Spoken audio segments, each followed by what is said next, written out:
Let the function f where f of x equals 2 plus 3 on x minus 1. Sketch the graph of f. Label the axis intercepts with their coordinates and label any asymptotes with the appropriate equation. The graph of f of x is going to be a positive hyperbola. To sketch a hyperbola, the first thing is to identify the equation of the asymptotes. The vertical asymptote is found when we set the denominator equal to 0 and solve for x. And so the vertical asymptote is going to be the line x is equal to 1. The horizontal asymptote will be the constant outside the fraction, which is going to be the line y is equal to 2. Next, we need to calculate the x and y-intercepts. The y-intercept is found when we let x is equal to 0.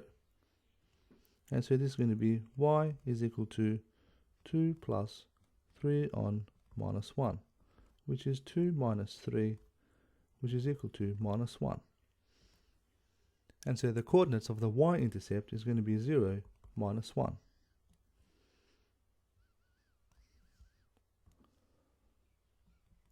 For the x-intercept, we let y is equal to 0. And so this is going to be 2 plus 3 on x minus 1 is equal to 0. And now we solve for x. So 3 on x minus 1 is going to be minus 2. 3 on minus 2 is going to be x minus 1. And solving for x is going to be minus 3 on 2 plus 1, which is equal to minus a half.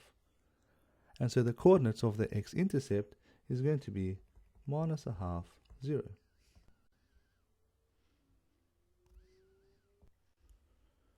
We can now sketch the graph of the bottom part of the hyperbola.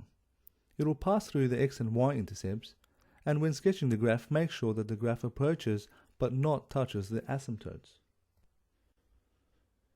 To sketch an accurate graph for the top half of the hyperbola, it's best to plot some points of the graph. You can choose any points. When x is equal to 2 or 4, these are going to be the easiest values to work with. And so f of 2 is going to be 2 plus 3 on 2 minus 1, which is 2 plus 3, which is equal to 5. And so when x is equal to 2, y is equal to 5. f of 4 is going to be 2 plus 3 on 4 minus 1, which is 2 plus 1, and that equals to 3.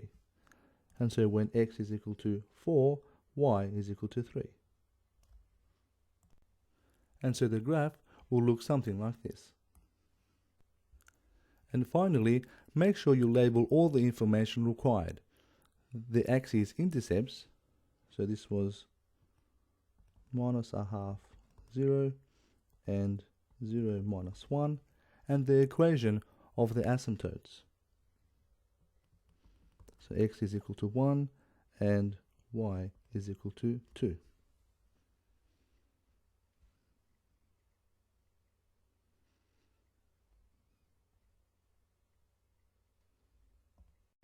Find the area enclosed by the graph of f, the lines x equals 2 and x equals 4, and the x-axis.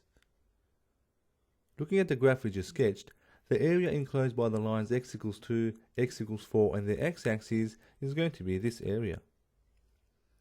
The area is found by evaluating the integral from 2 to 4 of f of x, which is 2 plus 3 on x minus 1 dx. And so this is going to be 2x. Looking at the second term, this is a fraction with a linear denominator. In general, if we're integrating an expression in the form 1 on ax plus b dx, this is equal to 1 on a, which is the coefficient of x, log e ax plus b. And so if we're integrating 3 on x minus 1 dx, we can take out 3 since it's a constant, And so this is going to be 3 times the integral 1 on x minus 1 dx, which is equal to 3 log e x minus 1. And so the area is going to be 2x plus 3 log e x minus 1, from 2 to 4. Substituting the endpoints and then evaluating, we're going to get 2 times 4 plus 3 log e, 4 minus 1, this is 3, and then minus 2 times 2 minus 3 log e, 2 minus 1 is 1. And so this is going to be 8 plus 3 log e3 minus 2 times 2 is 4 minus 3 log e1. Log e1 is equal to 0, and so that's going to be 0. And so we're left with 4 plus 3 log e3 square units.